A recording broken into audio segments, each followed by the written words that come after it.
I'm Eric Newton, and this is The Together Show. We all know relationships take work, but what is that work, and how do we do it? As a former divorce lawyer, I've watched thousands of couples break up firsthand. Having seen the worst in relationships, I decided to try to help couples stay together. So on this show, we talk to real couples and find out what love really looks like. Some people stand so healthily on this culturally monogamous platform that they kind of just get each other off the bat, and that's great for them. It's just not everyone operates in that way. Like, some people are really like psychologically polyamorous, and some people are really biologically promiscuous and culturally monogamous. And I think everyone's parts of those three things. To what degree, everyone's different. Welcome to the show, everybody. Thanks for joining. I'm excited to say that we've created a Patreon campaign. If you like what we're up to here at The Together Show and you'd like to support our efforts, please consider donating any amount that would be easy for you to do. You can find our campaign page at www.patreon.com/together. That's patreon.com/together. Now on to the show. Today's episode is about the unsettled process of forging a non-traditional relationship path. Now, arguably, this is what everyone does in their relationships because, of course, there are no two relationships that are the same. But today's guests have been thoroughly proactive about the process, and that's what truly sets them apart. Now, as of today, the relationship that these two have created is loosely in the category of polyamory. It's the reason for this choice of structure, however, rather than the structure itself, that's fascinating about this story. Now, this was a long interview, so we're cutting in at a point where Guru and Stella have been describing the steps that they took, beginning on their first date, by the way, to discover what they each truly wanted out of a relationship. And what I wanted to know was, how did they know where to begin that conversation? So with that question in mind, let's go to our interview with Guru and Stella. How did you know where to start exploring what you wanted out of a relationship? Which occurs to me as the smartest place to start, but probably something that people don't get to for several years into a relationship. Well, I feel like people do, at least I have this stereotypical idea of people who are very serious about dating and, like have that end goal of marriage and children and all of that going on. Like, they do sometimes go into dates speaking exactly about what they want out of that relationship, and then they get labeled as like baby crazy or, I think people do have that initial reaction, but because we were coming together in a way that was unique to both of us, and I think is less common among couples, that we got to benefit from the failures of our past relationships. And my past relationship was just rife with dishonesty and lots of questioning and lots of curiosity and jealousy and all of that. And when it ended, it was really hard to peel away from those initial reactions. And the antidote that I found was just truth, and not just truth about, have you slept with somebody else? It's truth about, do you really like orange juice, or are you just saying that because I gave it to you and you want to be nice? I really want to know that even this small, minute truths, because it feeds into this like grander idea of who your partner is, and feeling really safe in that truth and honesty. So I think that for me was my common thread. Like, the openness is part of it, but honesty and truth is like the pillar for sure. And so that was the conversation, and it led to, what about the possibility of having an open relationship? From where I was sitting, I didn't think I could have any relationship moving forward because I'm so flirtatious and so like interested in women, and my art speaks to that sometimes, whether it's a wedding or like fine art photo shoot or a video for an NGO in a foreign country. It's like, it's all passionate. And so I didn't really see myself being able to have like a normal monogamous relationship because there was too much jealousy and too much hiding, because I couldn't share that I photographed someone nude because that would be like too intimate, not okay. And I'm like, well, then I'm limited. And so instead I would be afraid of sharing myself with someone and going like, okay, I'll let them know about this later after they really like me. And I think this is a pretty common in relationships. People put their best selves, they put on their favorite coat, they go on the date, they act really nice, and then by 3 weeks in, they're not opening the door anymore. They're not being like as actively engaged in anything because they're like let their guard down. But I think it's helpful just to share that up front. I think that comes with age and experience, and also just an understanding of like a relationship's not going to work unless I share this with my partner. It's such a beautiful insight. You know, we've had on the show so many couples share with us that they're in non-traditional relationships, that it's not surprising to me anymore that relationships manifest in any configuration. Mm-hmm. What's really fascinating to me about your story is the intention, and I would say almost the doggedness that you had around expressing what occurs as true for you. Because I think a lot of people have that intention or the idea that that would be a good thing to do, but when push comes to shove, they don't. The path of least resistance, typically. Is to just go along with the norm. And I wonder, what is it that drove you to push through? Was it that you two were both receptive, or was it the pain of the past? What pushed you through? That's a good question. I don't think you're ever really through. I think you're always kind of walking there. And I think we're both keen on walking there together. And it's both of our first open relationship. So as a primary partner. And we're both like really walking there. We're not running. We're not sprinting. We don't fool ourselves and think we're already there. We're approaching it slowly and with like a lot of kindness and intention. Yeah. Do you have any deal breakers built into the rules? Yes. Yes. What are those? What are the boundaries for you? Essentially, when we sat down and started going like, well, what would crush us? Like I wasn't expressing that I was in love with her during this conversation yet. Like we hadn't shared like, I love you, babe. I love you too. Great. We were just kind of like in it and knowing that we felt passionately about each other, and I didn't want to hurt her.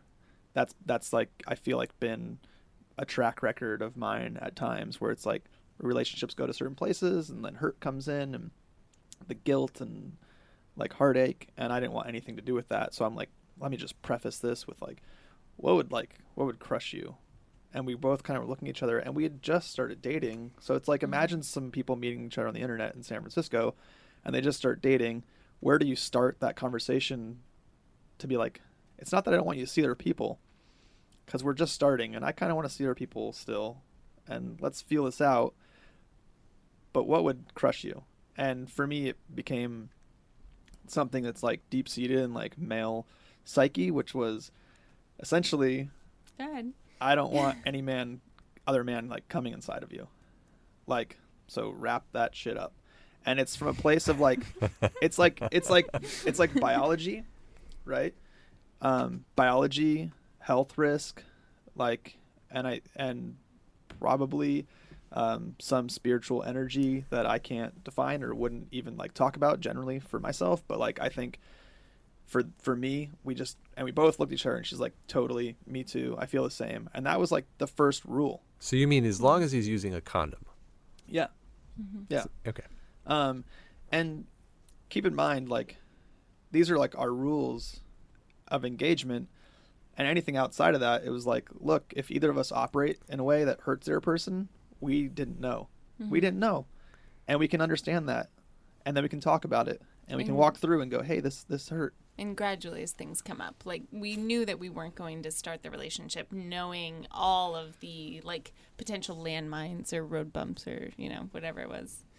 So it was, as things come up, voice if you think it would devastate you or it hits a chord that doesn't feel very good, and then we can talk about it preemptively, or we can talk about it in regards to something that did happen but was not done with, ill intentions towards the relationship or the partner, and then it's much easier to piece through going like, I know you didn't do this to hurt me. I'm going to try to explain why I'm having this reaction to it, and maybe we can like walk through it. That's a great premise to come at those hurt conversations from. Mm-hmm. Have you experienced that yet? Has either person become deeply hurt? Well, I mean, deeply hurt or hurt is it? Yeah, that's a. I'd say the feeling of hurt would be more like scared. It's like a fear. Like we feel so deeply for each other. It's not like, oh, you hurt me. It's like, I'm scared we might not be able to walk through this. Yeah. I'm scared that this like conversation or like discussion or disagreement might end in like us ending, because that's the history of relationships, right? Or that had been the history of our relationships, where eventually these conversations end in a way where the relationship's done. So we had a healthy fear of that, but the more we kept walking through things to whatever that end point is, and that end point's always understanding. Mm-hmm. And it's always comes from a place of like every disagreement's because you don't understand the person. If you are truly in love with someone, no one's trying to hurt anybody. Well, we're not trying to hurt each other. We're almost to a fault afraid of doing that because we want to protect the relationship, and that's where I think things go wrong in relationships, is when you're simply trying to protect the relationship by not sharing something that could hurt the other person. You're doing a huge disservice to the relationship. And instead of protecting the relationship by not sharing, the only way you can really protect the relationship is sharing everything. And that's been my biggest hurdle. And I know for a fact I couldn't have walked through that with anyone other than Stella. And it's just true. Like, she helps guide me and create space for me to share things that I would normally fear, that would cause like a lot of hurt and turmoil and angst. So that is the crux of fear in relationship, in any structure, it seems to me, is the fear of loss of the relationship, fear of breakdown of the relationship. Really, that's the thing that people are trying to resist by ironically lying or withholding truths or saying mean things. Mm-hmm. Yeah. And so what you're saying is you've learned that complete communication is vital. Is that definitely absolutely thorough 100% communication? I mean, I do feel like there are certain things we didn't go, when was the first time you were sexual and tell me absolutely every interaction you've had until today. We didn't go that deep into it. But I mean, I feel like the thoroughness of our communication is definitely up to date and up to the minute of how we're feeling about things and how things are adjusting, and good, bad, and ugly, what's going on with us and how things feel. Yeah. And we peel it back in layers, right? So it's like there's a first pass of something you're sharing, like, how's your day? It was great. Cool. Tell me more. Yeah. And if one person wants to hear more, they can ask for it. And if one person wants to share more, they can just start sharing. And so if this had been I guess your average relationship, you two would have still been at the phase of feeling out whether you were going to be committed to one another. Yeah, I was going to mention that this, like the idea about making assumptions about how the other person's going to participate in the relationship, very much in that beginning, those sparks, that like incredible sexual chemistry, that wanting to see each other, but also like having jobs and responsibilities and not being around each other all the time. I feel like there's consistently this lingering question of, well, are they fucking somebody else? Right. Who else is in his or her world? Like, who else is taking up time? Am I the most important? When are we going to have that conversation about, I only want us to be together? I feel like that is a really common conversation, and it makes a lot of, at least I know, like females, my demographic makes a lot of females crazy. Leads to a lot of divisiveness as well, sets a stage for fights in the future. One city is like San Francisco and LA and New York, and I mean, really anywhere now.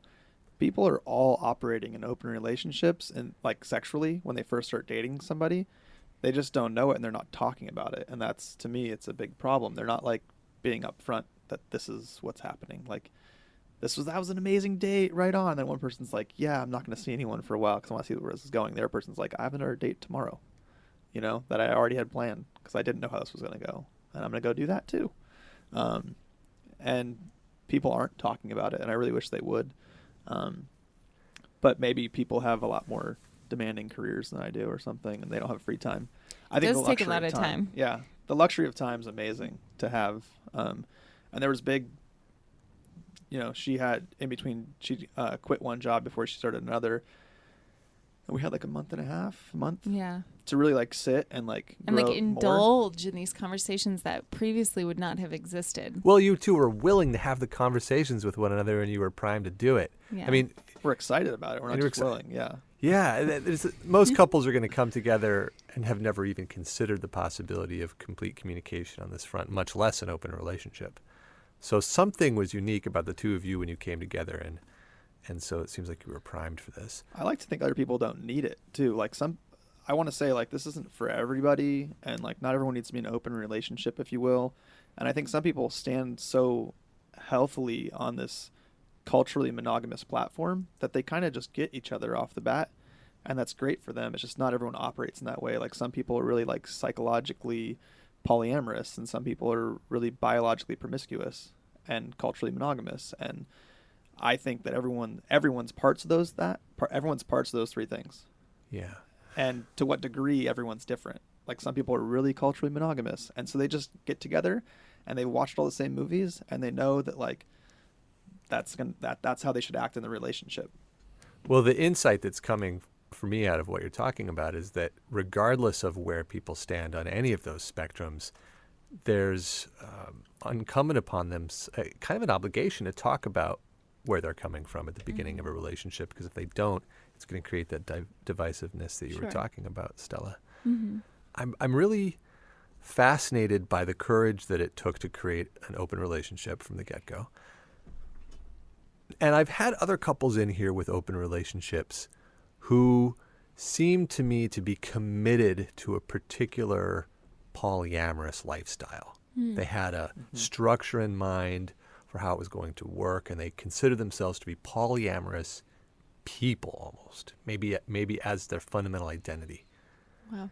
And you two don't strike me as people whose core identity is rooted in polyamory, although it seems important to you at this time. Yeah.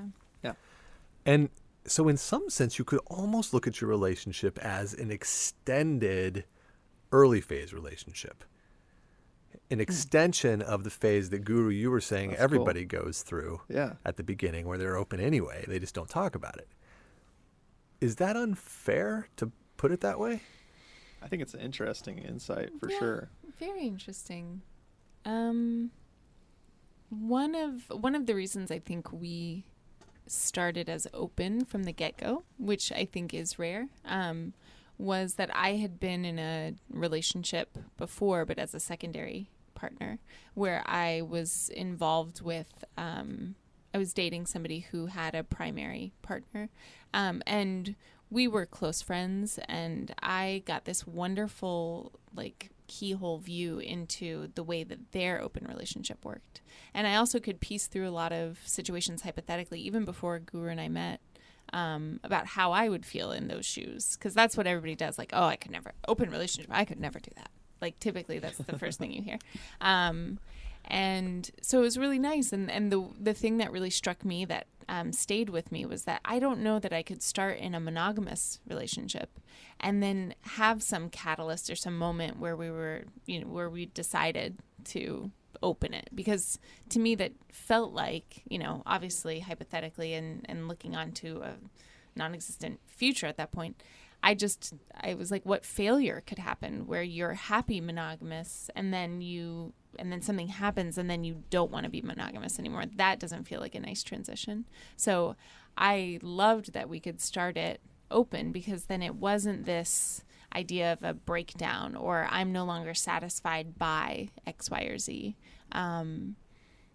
So I don't know that it's an extension of that, like, initial courting period. It almost, to me, okay, like, everybody's gonna barf, it's like an extension of like the honeymoon phase of, it feels really good. It feels like we're not bracing ourselves for the letdown, if that makes sense. Oh, no, that doesn't. Say more. Like, maybe this is just my past and my relationship history is it feels really good and everything's rosy, and then you're going to find out something that you don't like, and then that's going to be the reason the relationship fails. And I wouldn't say I go into relationships waiting for those moments, but as history will show, there are things and catalysts that come up where you go, that is a deal breaker, that doesn't work for me, and this is going to be a disappointment ultimately, and I will have invested X amount of time, and that will probably dictate how good I feel about this outcome, whether it's staying together or breaking up or whatever. Like if you find out someone wants to live in like Kansas City, let's say, you know, like that's a deal breaker for me. And so if you find that out after like dating the person for a while, and you're just like, look, it's not going to work. Thanks. But like what you were saying earlier about the types of people that we are, and like we're not like these core root like polyamorous people that have known for a long time that we want to love like everyone in the room. But I think what we recognize in each other is that we want to define ourselves with each other. Like Stella and I want to walk towards it together. And so, yeah, I'm not monogamous. I'm not promiscuous. I'm not like polyamorous. I'm kind of confused. I'm like searching for what I am. And it's so amazing to have a partner to do that with.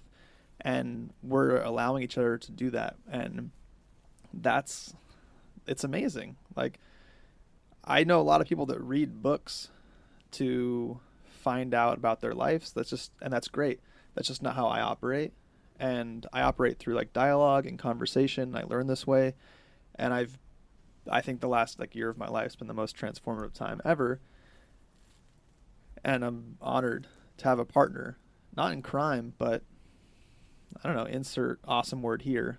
Like in life, yeah. And we're able to find what we are for each other.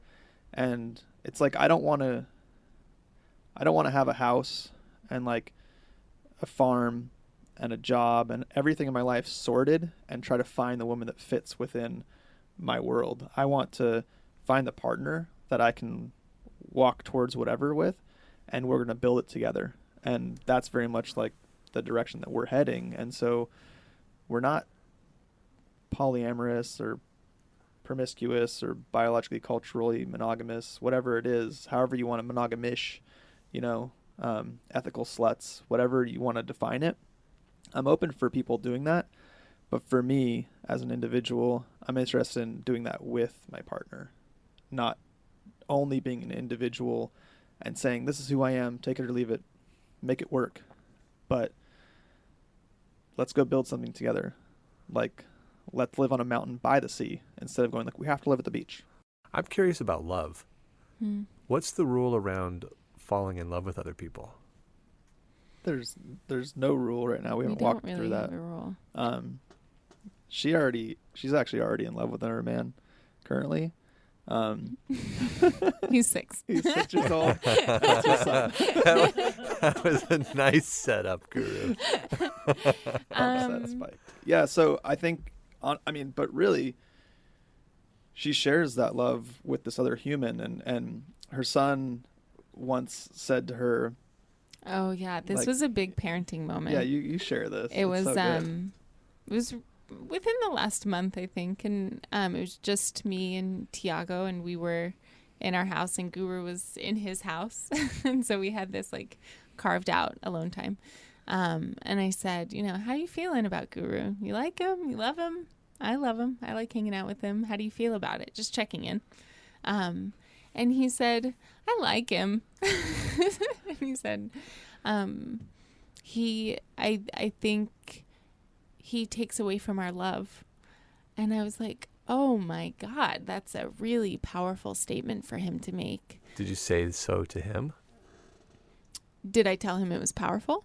Oh yeah, definitely. Like, wow, what made you think that? That's a really eloquent way to say it.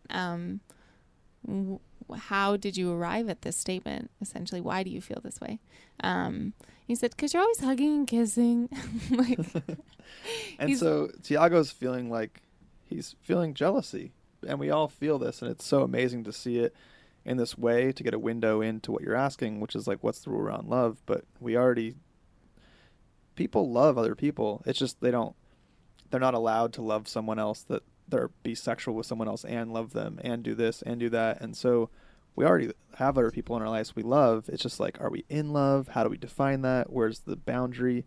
But to be fair, we haven't come we haven't come up against it really, so we don't have an answer because it hasn't presented itself in a relationship, like a sexual relationship with somebody else who we grow to love simultaneous to our current relationship. We haven't come up against that. And I mean, I don't want to speak for Guru, but like I'm terrified about what that will mean and what processing that will take and what's what the role. fear? The fear, I think what we already addressed and what you guys brought up too is the fear of losing the relationship, losing what we have to explore this other entity. And the other entity could be so many different things that are present in monogamy and otherwise. But that fear of will this person or will this love overpower me and our love, and how will that play a role if it's in tandem? And so there are a lot of questions, and you go through the like wanting, the Lenny and Mice and Men, like squeeze it so tight but then it dies, and then also like the Buddhist, like just let it go and let it then come back to you if that's what's meant to be. There are many different approaches you can take to processing that idea, And we're finding our own approach. but it is a through fear, it, you know. Yeah. We're not- What does your instinct say that approach is going to be when it comes to love? I think, this relationship for me is all about finding. It's not about getting to a specific point. It's not like, okay, and by the time we're 50, we both have to have 12 other partners and 75 children and like all the like, and go to sex parties on Wednesdays. Like, it's not about that. It's about kind of going like, what is our highest sense of self? So I'm not sure I have the capacity to love another woman on that like really deep level. I'm open to it, and I believe that I can have love for people, and but like I have a limited amount of time and effort and energy in this world, and and so does Stella. And so creating space to like pursue that type of relationship, like I'm not sure if we'll walk through it, but we're open to it if the luxury of time presents itself. And that's what it takes. I think people who have this luxury of free time can walk through more in-depth conversations and have space for that. So do you have other couples in flexible relationships who have gone through this that you can talk about, get support from if it comes up? I have my connection with the couple that I was in a relationship with, and am no longer sexually involved with them, but remain very close friends. And their relationship was very much a roadmap for me. And I felt both of so us, really. honored to get to observe it in it. Like it's funny to say, like you were talking about getting down to the true humanity of two people being together, their relationship, and it's not what's on Instagram or Facebook or the social media facade. Like getting to have access to a couple in that way, in their natural habitat, in their home, like in the way that they interact, was so special for me to get to interact with them like that. And so definitely, they're very like evolved intellectual people, and so I felt very good with their counsel or their example, and also chose ways that I would want to deviate from the choices they made. Yeah. But I'll just mention that I've been surprised that most of the flexible couples who've been in here have allowed love in, and in fact welcomed it, and that for them somehow it wasn't a threat. But I understand how that seems so counterintuitive to you. Yeah, again, there are like layers of it. There's that knee jerk, like this threatens me, like push against it. But there's also the idea of sitting with it, and we've walked through lots of scenarios hypothetically, and use different couples as examples, even like historical figures, like the guy who wrote Wonder Woman. There was a great podcast about his wife and then his secondary partner, who they all lived, the three of them lived together. And I'm forgetting all of their names, but the secondary partner was the niece to one of the women who started Planned Parenthood. And so they both have like big roles. But the secondary partner agreed to raise all of the children the primary partner, wife, got to move forward with her career in a really strong way, knowing that her children were taken care of. And so they found this compromise that was requested of them by their connective tissue, the husband, the partner, and they made it work. And I think even though I'm sure there were many like tears and reluctance between the husband and wife in that initial setting of, I don't want somebody else coming into our home, that is going to threaten me, that's going to be distasteful or uncomfortable, or whatever it is, it's going to make me look at myself differently. All of these emotions come up, but being able to piece through it and find harmony and compromise and say, if this is what you want, I can figure out a way to make it work for me, or I can leave. Ultimately, I think those are the options that you have in this setting. But, the desire to make it work, I think, is that unifying factor. You said something at the very beginning of the show that I wrote down and wanted to follow up on about the way Stella creates openings for you to safely express what's true for you in a way that you've never been able to do before. Can you say more about that? Yeah. I feel like she should write a book about it so other relationships can go so smoothly. But in the beginning, I think I was in disbelief. I was like, there's no way I'm going to tell this woman, like, culturally, I'm looking at this from an outsider's perspective, going like, okay, single mom, like, super, super beautiful, can have whatever she wants, really talented, smart, energetic, spunky, athletic, like, you can go down the list of all the generic descriptive words. And there's no way I'm going to tell her, like, I kissed another girl and she's just going to be cool with it, right?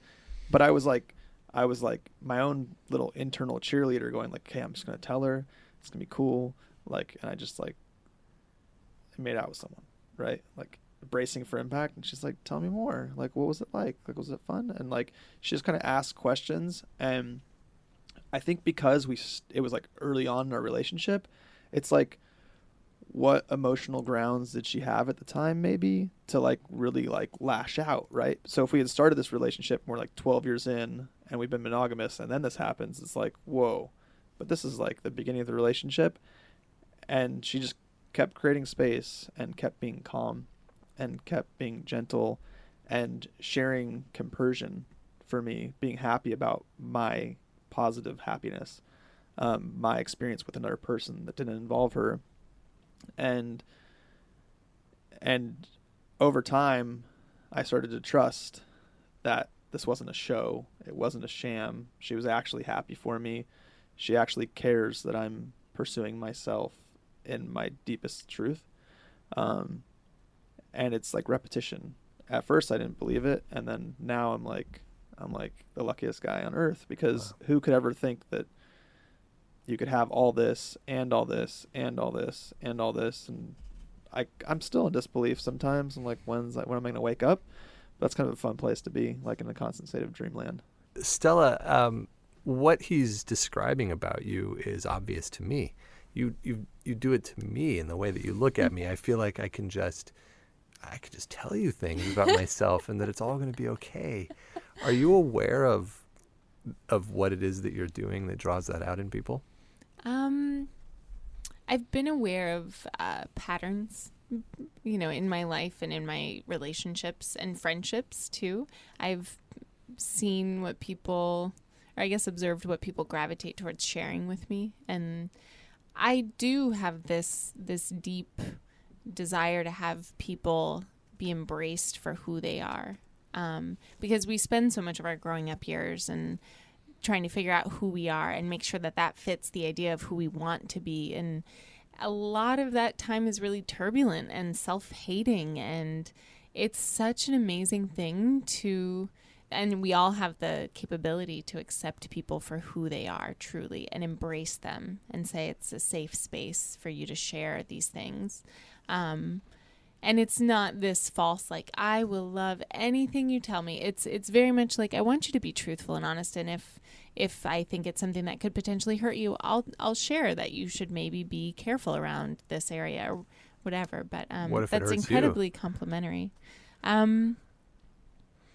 I think that hurt. I mean, for a chapter in my life, I very much thought I was masochistic, very much so, like felt like suffering was normal.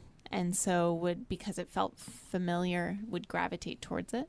And like very melancholy.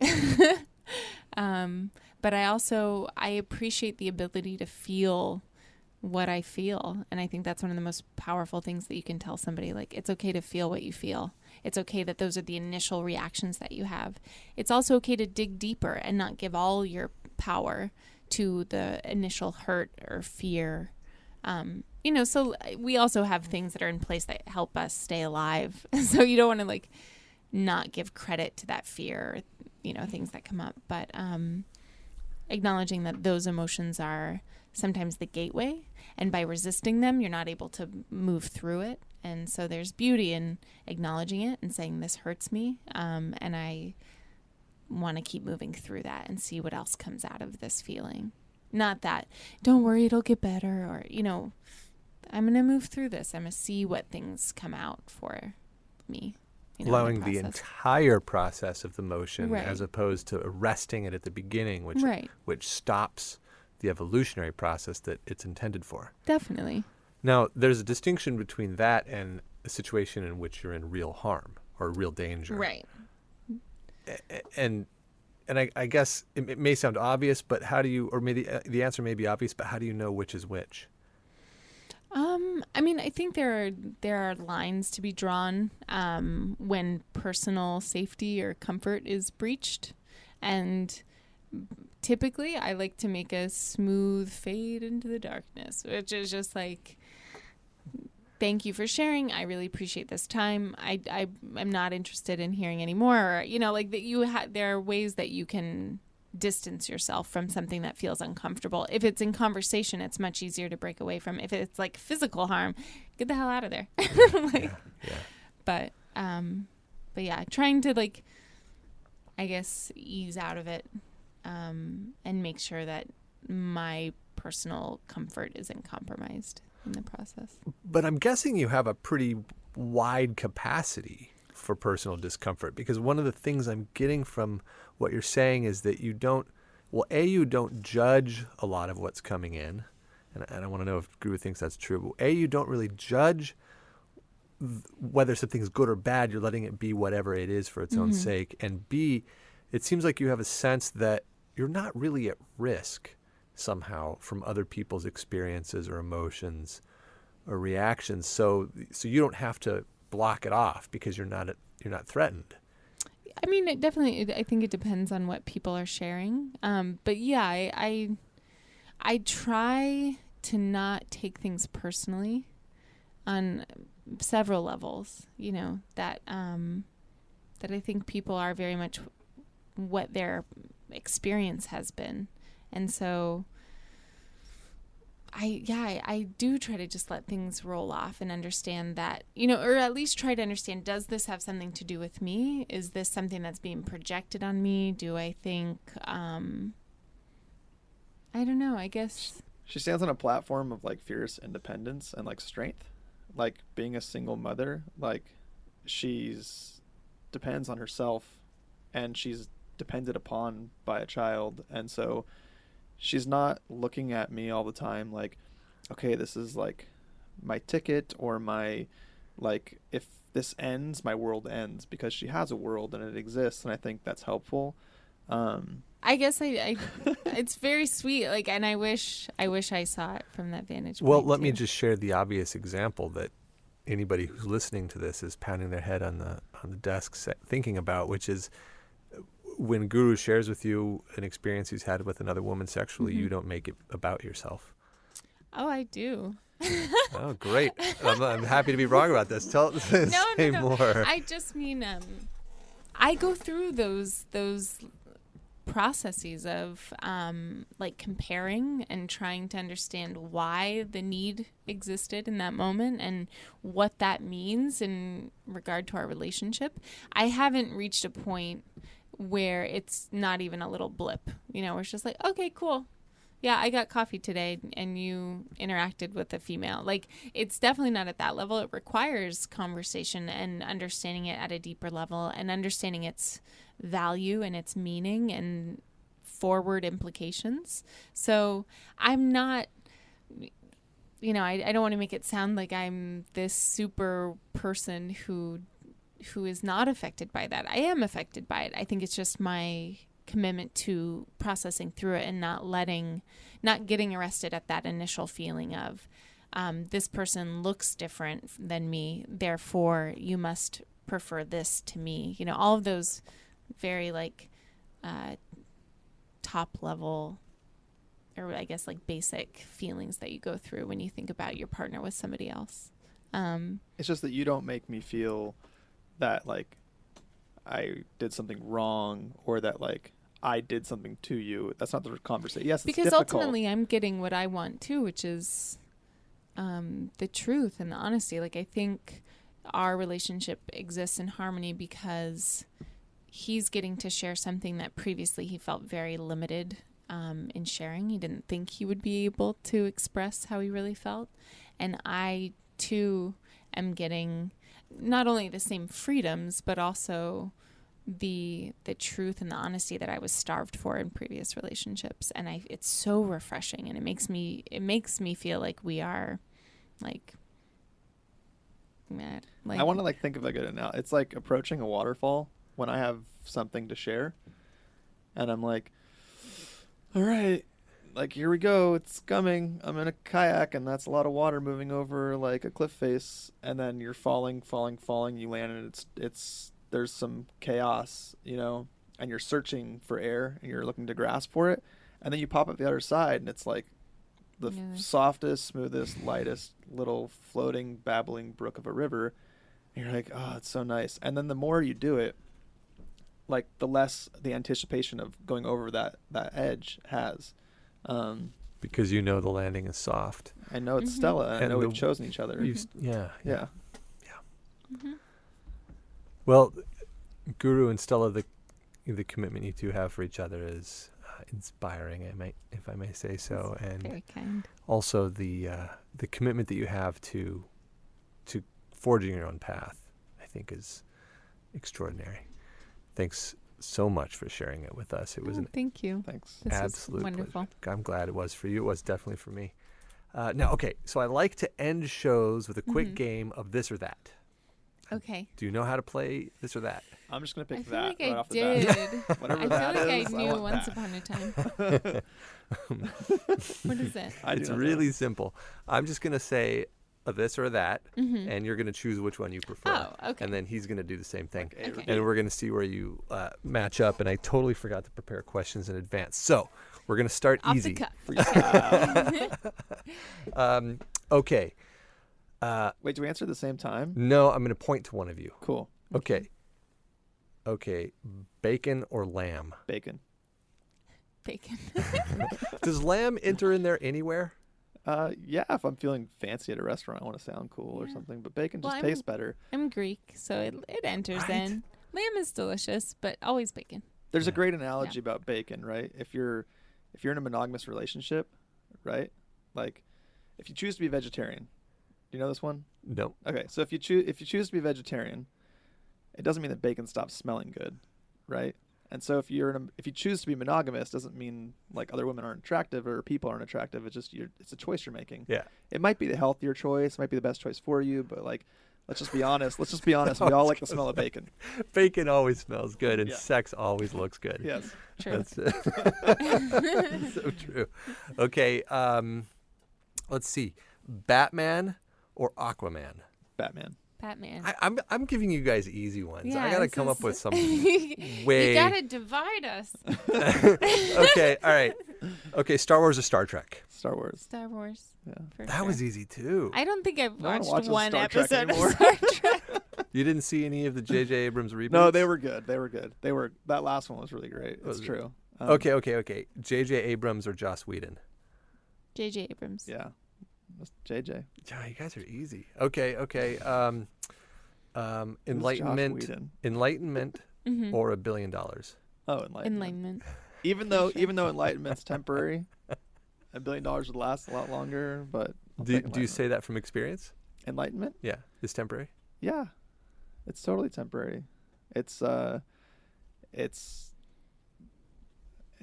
you ask the guy walking up the hill with a bundle of sticks on his back, right? Like what enlightenment's like, and he takes off the bundle of sticks and he puts it down, and you just ask him what do you do next, and he just picks up the bundle of sticks and keeps walking. Yeah, that's that great koan. Yeah. So I guess actually the better question, I'm glad you just gave me the insight, would be enlightenment for 5 minutes, pure total Buddha level enlightenment for 5 minutes, or $1 billion. $1 billion. I don't know. I think How I'd die could you from that only have enlightenment for 5 minutes? Wouldn't you be left with something? You'd be left with the realization that $1 billion didn't matter. I think I would still pick enlightenment. I do, because I think Stella can have enlightenment, and I'll have $1 billion. And then you'll be the perfect match? Perfect. No, and then I can love I honestly, this is super cheesy of me, but I think I could do more help to the world with $1 billion than I could with individual enlightenment. Yeah. And that's just a much longer philosophical Okay, conversation. okay. that's a tough Second one. to last question. Okay. Tall or skinny? Tall. It's a really different question. I didn't know there was a difference. Well, I mean, I'm you're a basically photographer. I'm looking at models all the time. you're basically getting in this the way I'm setting it up. I'm trying to set it. You're Tall either and getting fat. tall and fat or short and skinny. Short and skinny. I knew you picked skinny. And you went for fat, Stella. She didn't know. Do I She got do I tricked get into that. fat? Tall and fat Tall and or short and skinny. He tricked you into that one. I guess it depends on how tall. Giggity. Okay, I'm leaving that question there. Last question. If you had to either live forever, or die in the next 5 minutes, which would it be, Guru? Oh, fuck. What do you pick? Forever. I want to fuck you for a lot longer than 5 minutes. Oh, man. I would have to say forever, but I don't want to live forever. No one really But does. I would prefer to live forever than die in the next 5 minutes, for sure. Yeah. What I always wonder about is if you'll still say that in a million years. I'll let you know. Oh, let me know. All right, guys. Thanks so much for being on the show. Thank you so Thank much. you. This was awesome. Well, that's it for the Guru and Stella episode. Thanks for joining. And I have some exciting news. Since the taping of this interview, Guru and Stella have eloped. I asked them about their vows, and this is what they told me over email. Our vows reflected what we wanted to continue to be for each other, and husband and wife has become part of that. What is clear is that we are committed to defining marriage on our own as we continue to experience each other and our world. Well, congratulations, you two. It's very exciting, and I really can't wait to see what you create. Mazel tov. You can find Guru and his photography at his website if you'd like to learn more. That's guruphoto.smugmug.com. That's gurufo.smugmug.com. His work is truly exquisite, and we are very lucky to be able to use many of his photos on our magazine at together.guide/magazine. I really think you'll love his work, so definitely go check it out. If you liked what you heard today, please subscribe to our show on iTunes. And if you'd like to support what we're up to, please consider making a small donation to help us keep sustainable at our Patreon campaign webpage. That's patreon.com/together. patreon.com/together. As always, thanks for listening. If you have any questions or comments, or if you'd like to be on the show, you can reach us via one of our platforms. Our website is www.together.guide. Our Facebook page is Facebook/Together Show. Twitter and Instagram are both Together_show, or you can email me at host@together.guide. Our producer is Charlene Goto. Our web designer is Courtney Amana. Our art director, and the love of my life, is Aubrey Pick. At this very moment, she's shooting a cookbook in Berlin, and I'm going to go meet her tomorrow, and I can't wait. Thanks once again to my guests, Guru and Stella. Guru, thank you so much, my friend, for the amazing photos. It's really a blessing to be able to use them on the magazine. That's all for today, folks. See you next time.